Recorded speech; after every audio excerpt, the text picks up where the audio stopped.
Bentornati carissimi amici sul canale di Tatiana Santi, finalmente una nuova intervista. Oggi parleremo del Forum economico di San Pietroburgo, forum internazionale importantissimo che si è appena concluso e lo faremo con un relatore, la persona che ha vissuto il forum da dentro, quindi presento subito l'ospite di oggi, parleremo con Michele Geraci, economista, già sottosegretario al Ministero dello Sviluppo Economico, quindi parliamo 2018-2019, profondo conoscitore della Cina, anche dei rapporti tra Cina e Russia. Grazie mille per aver accettato l'invito, Michele Geraci. Grazie, un piacere mio. Parliamo di questa edizione del forum, quindi lei che appunto ha partecipato a diversi panel, conferenze, com'era l'aria che si respirava, l'atmosfera fra i corridoi? Soprattutto c'erano italiani? Tanti? Cioè ne ha visto qualcuno a parte lei che ha partecipato come relatore? Italiani credo ne ho visti forse cinque. C'erano altri due giornalisti lucidi che ho incrociato. C'era ovviamente il dottor Fallico, che ovviamente vive in Russia, seduto in prima fila nella plenaria, quindi posto d'onore. E poi non vorrei sbagliarmi, pochissima presenza italiana, al contrario invece della presenza ovvio degli altri paesi asiatici, ma anche della Germania.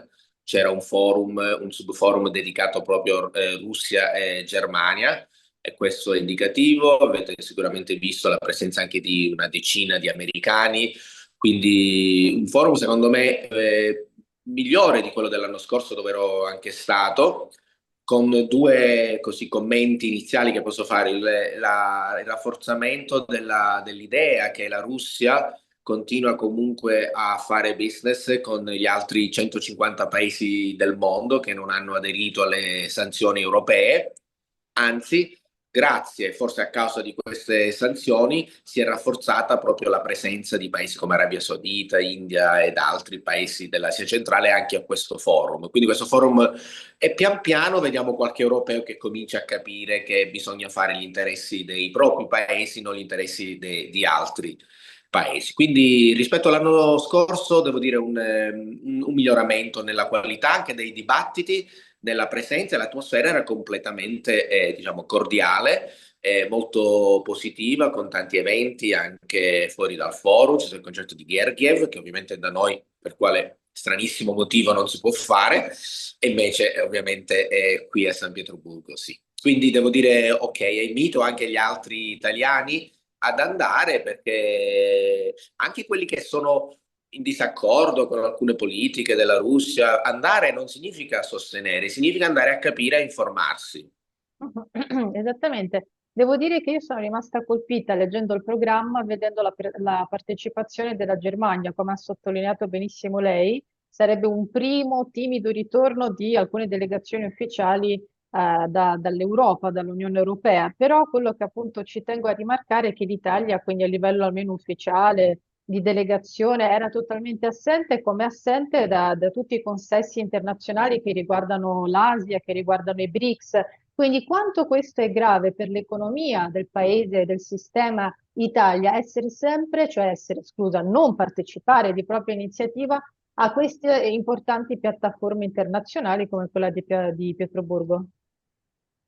Ma è molto grave, perché io ritengo, poi ci può anche essere chi non è d'accordo, io ritengo che il ruolo dei governi, del governo italiano, debba essere quello di aprire le porte alle imprese e ai cittadini che poi liberamente scelgono di fare affari o meno con quello o con quest'altro paese. Quindi la presenza di delegazioni ufficiali italiane deve esserci a tutti questi forum, sia a questo di San Pietroburgo, a quello di Vladivostok a settembre, ma a tanti altri, ad Astana c'era un altro dove ero invitato a fine maggio sulla sostenibilità. E la assenza è molto grave, perché se il governo non apre la porta alle aziende, è chiaro che le aziende non hanno quella copertura, diciamo, politica, che è utile specialmente in paesi difficili, poco noti anche da molte nostre imprese, e quindi si perde l'opportunità di accedere a questi grandi mercati. Fondamentalmente c'è scarsa consapevolezza, anzi lo dico senza diplomazia, una ignoranza dilagante tra i politici italiani di quello che sta succedendo in Asia. Quindi noi siamo un po' chiusi nella nostra bolla europea, che ovviamente è il continente con un tenore di vita tra i più alti al mondo, ma la crescita viene da altri posti e noi confondiamo il livello di benessere che abbiamo con quello che invece è la possibilità di fare business in futuro, e stiamo perdendo terreno non solo rispetto a paesi dell'Asia stessa, ma anche proprio a paesi europei che pian piano, più furbi di noi, stanno facendo i primi passi. Ho scritto oggi: i topi ritornano sulla nave, perché capiscono che non sta affondando come si pensasse. Esatto, c'è qualche collegamento proprio così velato con la Germania, che devo dire anche con le sanzioni è stato il paese più colpito assieme all'Italia, ma quel paese che sotto banco ha continuato a mantenere stretti i rapporti con le imprese e il business russo. Quindi immagino che i topi forse erano, ecco, parlava di loro. Ma una cosa molto interessante era il panel dove ha partecipato perché diverse conferenze, ma uno dei temi era proprio la diplomazia. Quanto è importante oggi il ruolo della diplomazia? Possiamo dire che è uno strumento oramai dimenticato e volutamente sepolto dall'Unione Europea, e domanda ben più importante, risorgerà? L'Unione Europea tornerà a questo strumento antichissimo e importante che è la diplomazia, secondo lei? Lo strumento è molto importante e deve ritornare ad essere quello che è, cioè di tenere il dialogo aperto proprio nei momenti di crisi.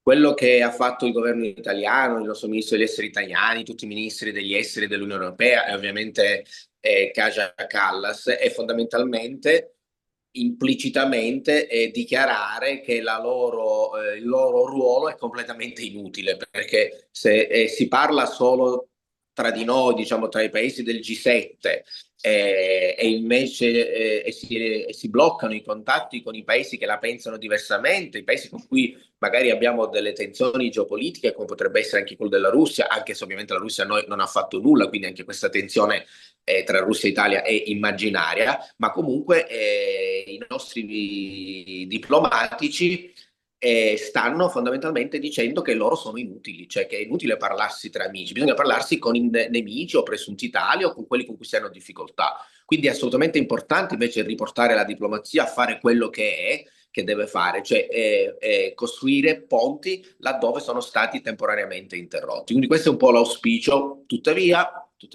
conoscendo le persone, diciamo anche personalmente, non mi aspetto nessun passo indietro da parte di nessuno di loro, né da parte del nostro ministro Tajani, né da parte della Callas, né da parte di altri. Quindi purtroppo la situazione è molto, molto grave, e poi alla fine chi pagano sono i cittadini di queste scelte così basate su diciamo, assenza di logica, anche perché bisogna anche aggiungere che la Russia non è l'unico paese che ha un conflitto militare in corso. Se quindi si dovesse avere l'Europa, come si dice, dei valori, che non è vero, bisognerebbe avere ovviamente sanzioni e interrompere rapporti con altri 30-40 paesi, compresi l'Inghilterra, la Francia, gli Stati Uniti, Israele, cioè, no, ognuno mette nel sacco quello che vuole, e invece abbiamo fatto una attenzione particolare alla Federazione Russa, e quindi questo significa che non lo stiamo facendo per difendere chissà quali valori presunti di supremazia morale, ma soltanto per altri motivi che ovviamente fa decadere questa nostra posizione morale, e qui in Russia e in giro per il mondo lo hanno capito che noi non abbiamo non siamo il bastione di nessuna moralità, e quindi ci sorridono quando noi invece insistiamo su questa leva, proprio perché il nostro comportamento contraddice quella che dovrebbe essere l'applicazione di una moralità tout court a tutti, e non solo contro la Russia, che ripeto, all'Italia non ha fatto nulla, anzi. Mhm. Certo, lo sappiamo, come ha detto qualcuno, il diritto internazionale arriva fino a un certo punto, quindi da lì si capiscono anche queste dinamiche quando si sceglie di sanzionare determinati paesi perché sono brutti e cattivi, ma chi mi segue sul canale, chi è informato, sa benissimo a quali paesi mi riferisco, quindi Russia, Iran, che sono popoli appunto di serie B, come anche i loro cittadini, così vengono visti dalla maggior parte, diciamo, dell'Occidente, o quantomeno da tutte le elite occidentali. Infatti, vedremo se l'Unione Europea rimarrà su questo piede di guerra. Intanto stanno preparando il 21esimo pacchetto di sanzioni che ormai i russi, come lei sa, ci ridono sopra, però comunque, ecco, di diplomazia per ora non si vede nemmeno l'ombra. Ma a proposito di diplomazia, si è un po' tornato a parlare anche di Europa. Se si ricorda, Putin aveva nominato Schröder, dicendo che ovviamente devono essere gli europei a scegliere chi potrebbe sedersi ad un tavolo, però dovrebbe essere una persona che almeno non ha detto delle cose orribili sulla Russia, come minimo, no? Per avere una base decente per iniziare un possibile dibattito o negoziato. Ma quello che mi interessa in realtà, non si parla più di Cina, anche se tra i paesi, come dice sempre Putin, chi può fare da mediatore se si parla del conflitto ucraino? Un paese che non è parte attiva nel conflitto, come lo è l'Europa, come è l'Unione Europea. Secondo lei, la Cina potrebbe essere quel paese che potrebbe dare quella svolta ai negoziati, e perché non si fa sentire da questo punto di vista? Un po' si è smesso, no, di parlare di Cina come probabile mediatore. Lei cosa ne pensa? Io penso che la Cina, allora, ha due ruoli da chiarire. C'è il ruolo dei negoziatori che ogni paese si sceglie, e quindi ci sarà un negoziatore della Federazione Russa e uno di ogni paese coinvolto, e poi un mediatore che dovrebbe essere una figura, diciamo, neutra, anche se ovviamente di una nazionalità specifica. La Cina ovviamente non deve negoziare perché non è in conflitto, potrebbe essere mediatore. Il problema è che, e questo mi sembra di poterlo dire con un certo grado di certezza, la Cina è ben conscia che l'Unione Europea non ha nessuna intenzione di accordarsi con la Russia, quindi il ruolo di mediatore sarebbe molto rischioso per la Cina, perché si rischierebbe il fallimento, ma un fallimento non per la mancanza di competenze negoziali da parte della Cina, ma perché sa che starebbe cercando di fare da mediatore tra la Russia e un altro blocco, l'Unione Europea, che non ha intenzione, mettono pacchetti contro pacchetti, fanno dichiarazioni contro la Russia, quando invece il resto del mondo, a partire dagli Stati Uniti, invece stanno un po' sotterrando l'ascia di guerra. Quindi per la Cina sarebbe rischioso, perché potrebbe risultarsi in un buco nell'acqua, in un fallimento, e loro ovviamente non vogliono, per natura non si espongono mai in affari esterni, ma questo, che sarebbe una posizione neutra, dovrebbe comunque avere una certa grado di certezza di successo. E invece, osservando le dichiarazioni di von der Leyen, della Callas, del governo italiano e tedesco, eccetera, sanno che sarebbe un ruolo rischioso e quindi non si espongono. Mhm, chiarissimo. Eh, Visto che lei è un conoscitore profondo della Cina, dove ha vissuto tanti anni e ha studiato, conosce bene l'economia, lo sviluppo dell'economia cinese, quello che interessa tanti analisti, ma soprattutto tanti lettori e ascoltatori, è il rapporto tra la Cina e la Russia, i rapporti economici. Lei ha dichiarato più volte che non c'è una subalternità, come affermano invece svariati, ecco, esperti che vedono nella Cina quel paese che sfrutterebbe la Russia in qualche maniera. Secondo lei, quindi, non c'è questa subalternità ed è una partnership pragmatica e paritaria fra questi due importantissimi paesi, queste due potenze? Sì, è paritaria, e chi pensa o chi porta avanti la narrazione di una subalternità sono spesso paesi occidentali, loro stessi abituati a essere subalterni rispetto agli Stati Uniti, e quindi molti politici europei, ma anche analisti, sono ovviamente abituati da 70 anni a vivere in un mondo di subalternità, che è quello egemonico americano, ed è quindi difficile per loro uscire da questa visione tunnel e di poter immaginare che la relazione tra paesi possa invece avviarsi su binari diversi, anche se si parla di economie di dimensioni diverse, con una forza economica di una rispetto all'altra, però quello che la Cina porta avanti è un po' la filosofia del win-win, dove non è che se la potenza, diciamo, se la forza economica di un paese è maggiore dell'altro, questo significhi una subalternità, significa che invece ci sono dei rapporti di comunque rispetto diplomatico alla pari. Xi Jinping accoglie con il tappeto rosso sia Giorgia Meloni che il premier di Timor-Leste, anzi l'ha fatta aspettare quando il premier di Timor-Leste era a Pechino, e chiunque viene in Cina, capi di Stato, si accorge di venir trattato esattamente allo stesso modo. Ed è questo anche che fa la Russia con altri paesi anche più piccoli di lei. Avevo avuto modo di sentire anche dichiarazioni del premier malese Ibrahim, che è stato accolto dalla Russia e da Putin con grandi onori, e lui stesso diceva: noi siamo un paese piccolo, la Malesia, ma la Russia ci sta trattando alla pari. Ed è questo un po' l'idea che pian piano si sta diffondendo nel resto del mondo, al di fuori di questa visione egemonica dove debba esserci una relazione tra master e slave, tra padrone e schiavo, lo dico così in termini tecnici, ma di subalternità. Gli altri paesi del mondo possono vivere in un mondo dove non c'è subalternità. Tra l'altro, e concludo sulla relazione Cina-Russia, è molto complementare anche da un punto di vista economico, perché la Russia esporta, la dico un po' semplice, energia, e compra dalla Cina macchinari, tecnologia e mezzi di trasporto. Quindi non c'è neanche una concorrenza l'una dall'altra. La Russia ha energia e la Cina ne ha bisogno. La Cina ha tecnologia e macchinari, cosa di cui la Russia ha bisogno anche per fare quella trasformazione da economia basata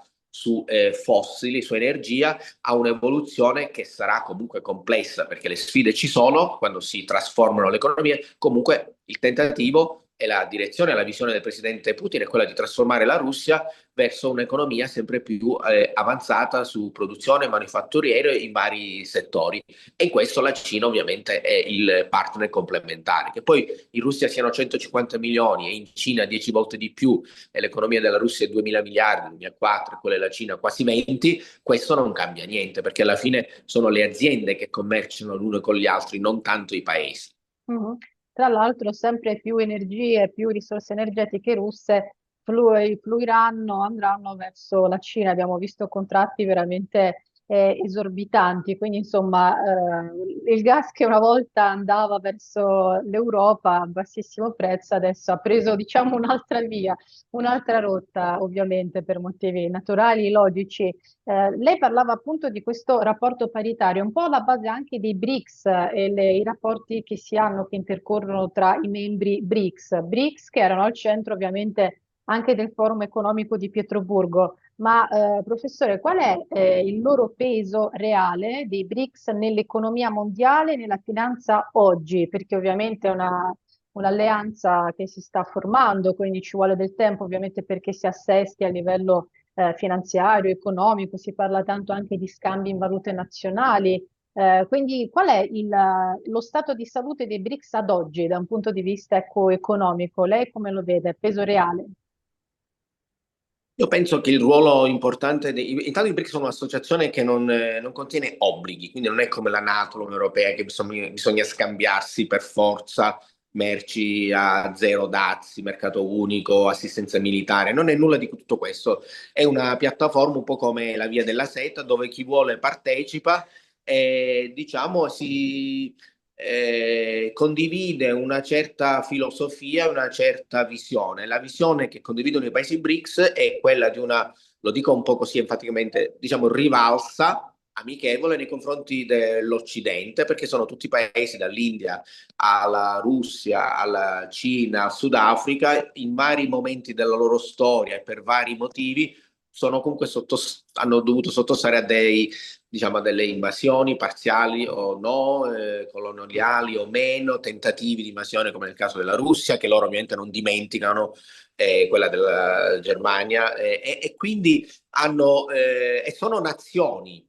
Questi paesi sono nazioni, la Russia è una nazione, l'India è una nazione, la Cina è una nazione, al contrario anche di molti paesi europei che sono stati, ma non sono nazioni. Quindi c'è su questa piattaforma internazionale si porta il peso di ciascuno di loro che è una nazione, e poi pian piano si cerca di sviluppare un modo di cooperare e diciamo più che di de-dollarizzarsi, di de-occidentalizzarsi, perché hanno capito sempre di più che dell'Occidente ci si può fidare, ma fino a un certo punto. Noi abbiamo congelato le riserve della banca centrale russa, è chiaro che diciamo, nessuno sano di mente di questi paesi prende le proprie riserve in valuta e le deposita in una banca in Belgio, perché ovviamente sa che sarebbe soggetta al gusto del momento di venire ripagato o meno.